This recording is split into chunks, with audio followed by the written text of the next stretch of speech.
Halo, kenalkan nama saya Mahaloka Dewata Purwanto. Saya dari Politeknik Ahli Usaha Perikanan Jakarta, program studi Teknologi Pengolahan Hasil Perikanan.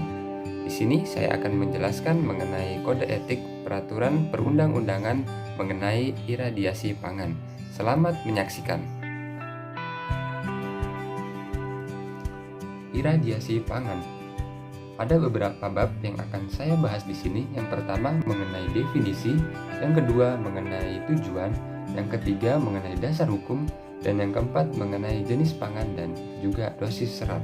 Definisi: iradiasi pangan adalah metode penyinaran terhadap pangan baik dengan menggunakan zat radioaktif atau akselerator untuk mencegah terjadinya pembusukan dan juga kerusakan serta membebaskan pangan dari jasatrenik patogen serta mencegah pertumbuhan tunas. Kemudian, pangan iradiasi sendiri memiliki arti yaitu setiap pangan yang disengaja dikenai sinar atau radiasi ionisasi tanpa memandang sumber atau jangka waktu iradiasi ataupun besar energi yang digunakan.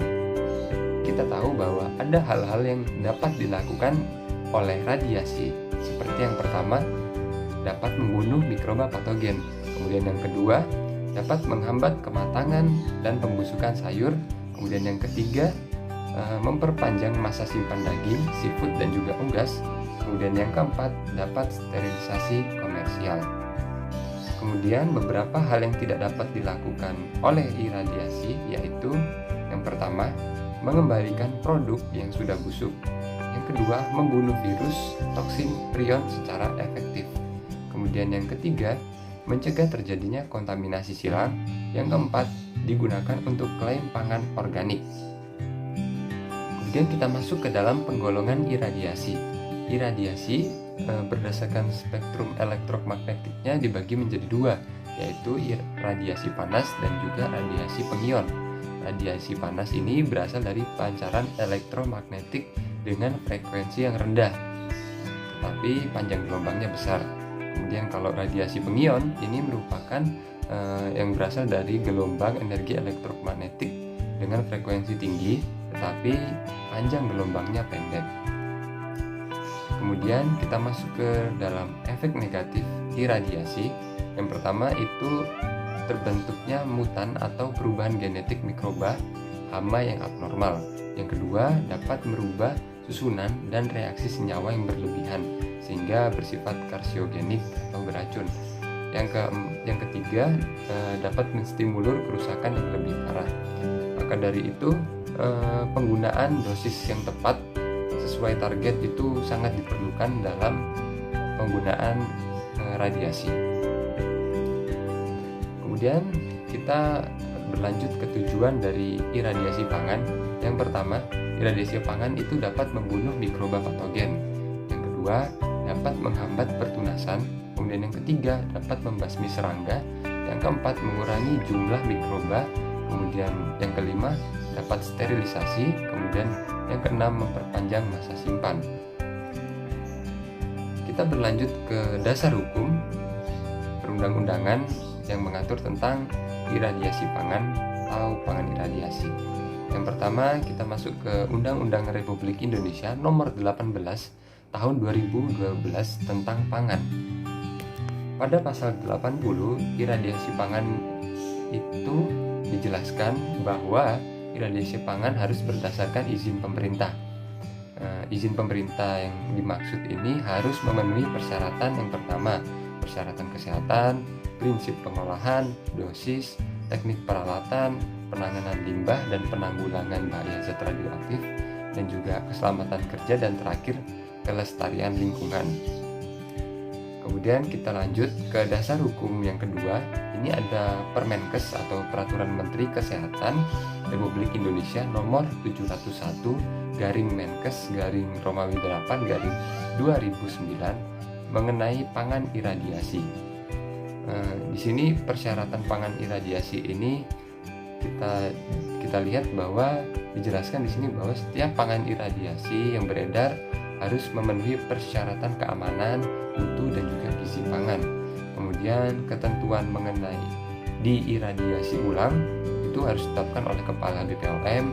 Kemudian ketentuan atau cara iradiasi pangan yang baik dan juga penanganan pangan sebelum dan sesudah iradiasi itu harus memenuhi persyaratan dan juga ketentuan yang sudah ditetapkan oleh Kepala BPOM.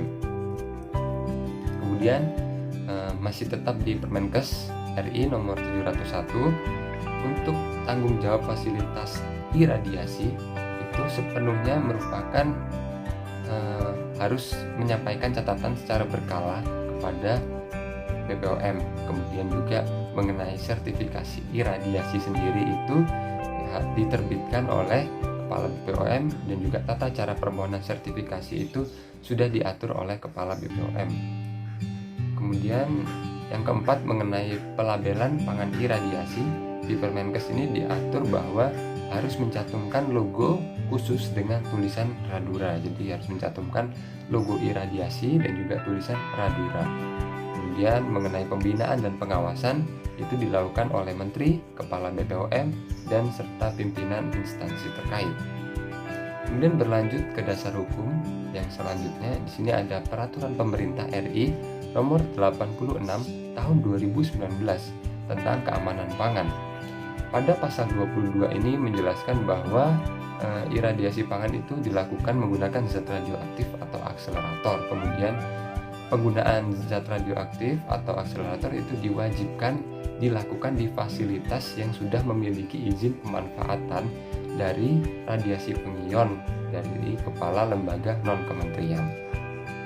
Kemudian masih di Peraturan Pemerintah RI nomor 86 tahun 2019 mengenai keamanan pangan, pada pasal 22 itu dijelaskan bahwa izin pemanfaatan sumber radiasi pengion itu harus memenuhi persyaratan seperti kesehatan, teknik dan peralatan, konstruksi bangunan dan fasilitas, kemudian penanganan limbah dan juga bahaya zat radioaktif, kemudian keselamatan kerja, dan yang terakhir kelestarian lingkungan.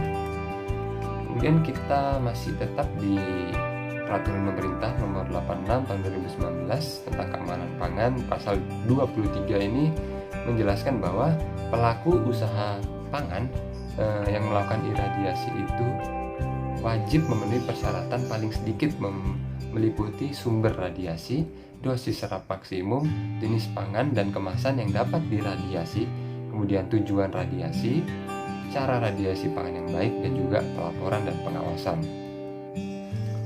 Kemudian dasar hukum yang selanjutnya, pada Peraturan BPOM nomor 18 tahun 2019 tentang cara iradiasi pangan yang baik.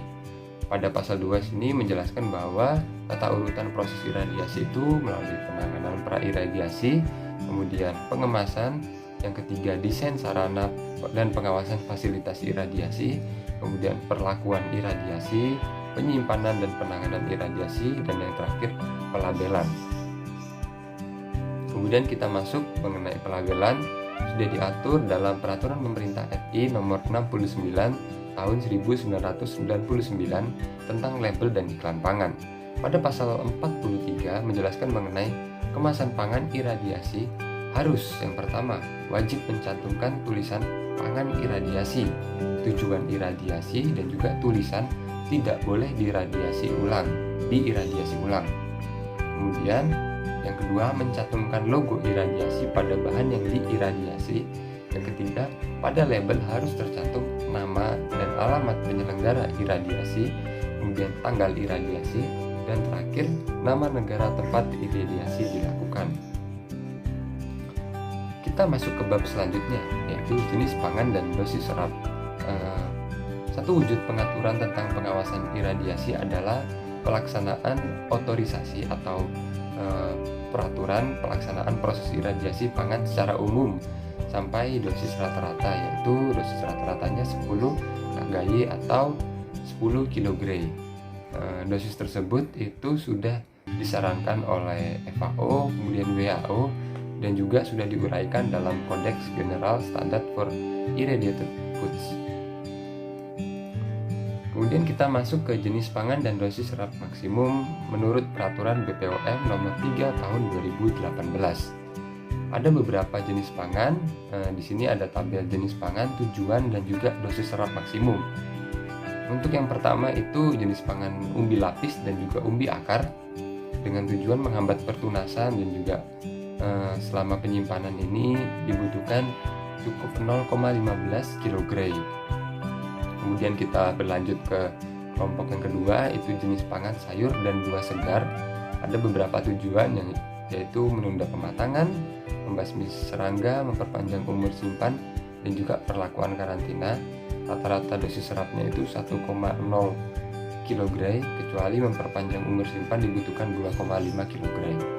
Kemudian untuk kelompok yang ketiga ini ada sayur olahan dan buah yang sudah diolah, termasuk juga dengan pangan olahan semi basah. Itu tujuannya untuk memperpanjang umur simpan dibutuhkan 7,0 kg. Kemudian kita berlanjut ke kelompok yang keempat, ya, mangga itu untuk memperpanjang umur simpan dibutuhkan 0,75 kg. Kemudian juga manggis hampir sama, membasmi serangga dan juga perlakuan karantina dibutuhkan 1,0 kg. Kemudian kita masuk ke kelompok ke-6, ada serealia dan juga produk penghasil penggiling seperti kacang-kacangan, biji-bijian, kemudian polong dan juga buah kering. Untuk membasmi serangga itu dibutuhkan 1,0 kg. Kemudian mengurangi jumlah mikroba dibutuhkan 5,0 kg. Kemudian untuk ikan pangan laut, seafood segar maupun yang sudah beku, itu ada beberapa tujuan. Untuk tujuan mengurangi jumlah mikroba patogen tertentu dibutuhkan 5,0 kg. Sedangkan untuk memperpanjang umur simpan dibutuhkan 3,0 kg. Kemudian untuk mengontrol infeksi oleh parasit tertentu jumlah maksimumnya 2,0 kg. Kemudian kelompok ke-8 ini ada produk olahan ikan atau produk olahan yang sudah diolah dan juga pangan laut. Untuk mengurangi jumlah mikroba patogen tertentu dibutuhkan maksimum 8,0 kg.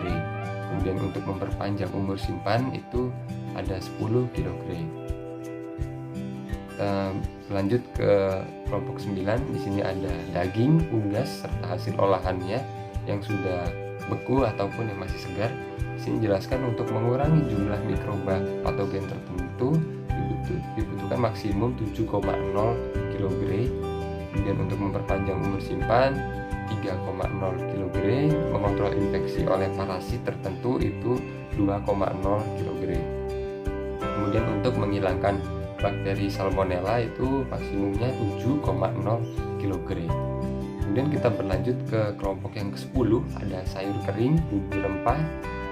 Itu dengan tujuan mengurangi jumlah mikroba patogen, maksimumnya 10,0. Kemudian membasmi serangganya 1,0 kg.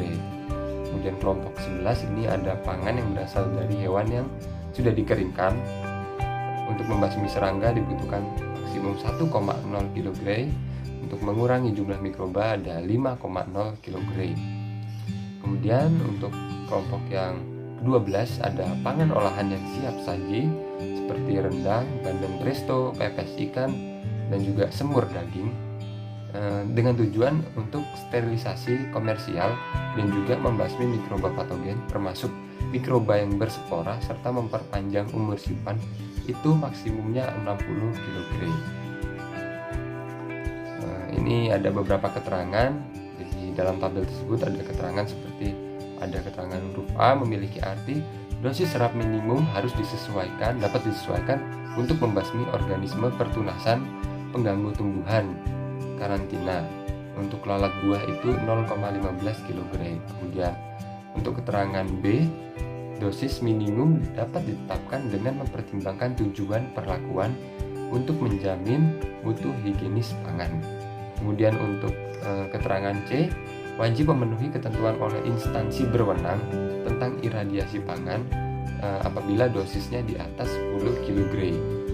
Kemudian keterangan angka 1 itu memiliki arti kombinasi dengan pencelupan dalam air hangat pada suhu 55 derajat Celcius selama 5 menit.